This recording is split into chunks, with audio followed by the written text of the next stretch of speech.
Hi friends, and welcome to Courtney Sweets. Today I'm going to show you how to make the best chocolate cake. It is moist and delicious, packed with chocolatey goodness. We're making this from scratch, and we're also going to be making a homemade chocolate buttercream, but you could also use a vanilla buttercream if you prefer that with your chocolate, but this is all chocolate. We're really going all out here.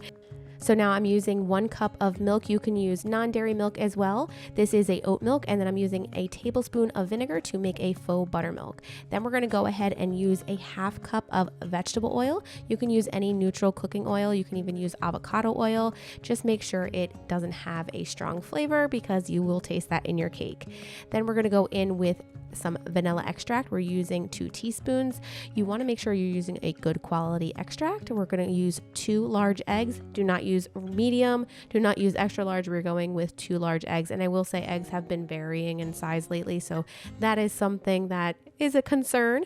We're going to go ahead and mix that up. And if you do not have a stand mixer, you can mix this all by hand. It's super easy.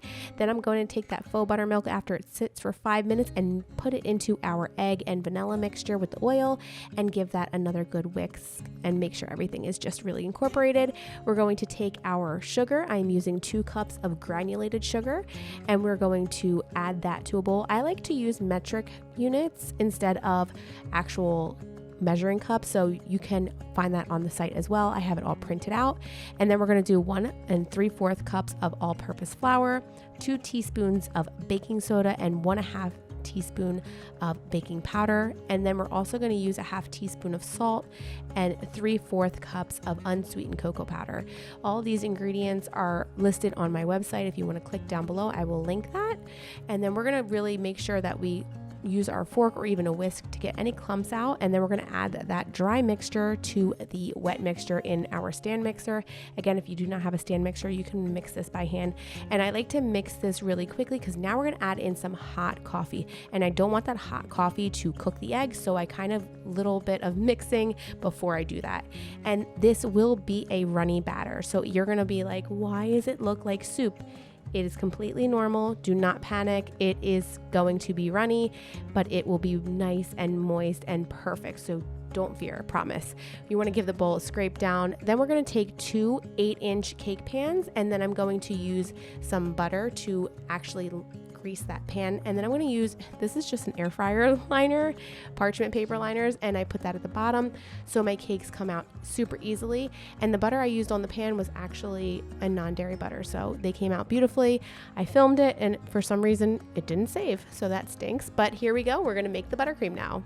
So to make the chocolate buttercream, we're going to use 1.5 cups of butter that are softened, and I'm going to mix that up and get it nice and fluffy. Then I'm going to add in the remaining ingredients, which is 5 cups of powdered sugar, 3/4 cup of unsweetened cocoa powder, about 5 to 6 tablespoons of milk, and you can add more if you need.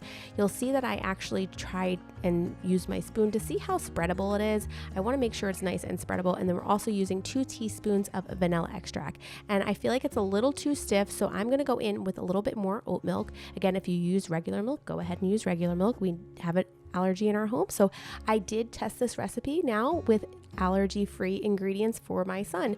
So I wanted to make sure that we could actually tell people, you know, hey, you can make this recipe with dairy-free ingredients, and you can. It works beautifully, and it works with regular dairy too. So this is an actual old recipe I've had on my site for years. Now I'm going to be using a makeshift cake stand turntable. I am using a Lazy Susan along with my cake stand, and I actually wrapped the cakes after they were done and refrigerated them for about 4 hours. It just makes them really easy to ice because they are very soft. This is a super moist cake. Then I'm going to take that buttercream and I'm going to put it in the center of the cake, and then I'm going to spread it nicely. And I'm just using, I'm going to be honest, here I am, making do with what I have. I cannot find my offset spatulas since we redid our kitchen, so I am just using one of my spatulas that I use for my sourdough starter. So that is what I'm using, and it worked beautifully.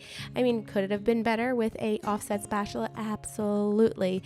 But I did not find them when I was looking. I'm going to also add some chocolate chips. These are just mini chocolate chips for crunch. I'm using Enjoy Life mini semi-sweet chocolate chips. And then I'm going to top it with the other piece of cake. So we had 2 8-inch slices of cake. Well, to 8-inch rounds. And then I'm going to repeat the process with the buttercream, and I'm just going to spread it all around the top, and then I'm going to take the excess from the top and spread it on the sides of the cake. And I'm just going to keep turning and turning until I have the cake completely covered. And you do not have to be fancy with this cake. That's what I really love about a nice chocolate cake. It can look rustic. I mean, some people don't even put any decorations on their cake, so you're ahead of the game if you put any like flowers or balloons or chocolate chips or any rosettes or any of those things. So don't worry and don't fret. A cake is beautiful as it is on a plate because it's just going to be eaten. But if you can make it pretty, hey, why not? So I'm just making sure I have it all smoothed up, and then I'm going to also clean my cake plate. And I'm just making sure I have all my edges nice and smooth, and this is pretty much ready. So I'm just gonna put some piping tip on my piping bag, and then I'm just piping a few little rosettes or starbursts. I don't even know what they're called, but hey, this is what I'm doing. My son loved it. He thought it was the best birthday cake. And then I'm going to take more of those mini chocolate chips and top it, and then there you go. There is our cake. It looks absolutely perfect, and it was so delicious. I hope you guys enjoy this. I will leave the recipe below for metric units as well, and we'll see you guys soon. Thanks for watching.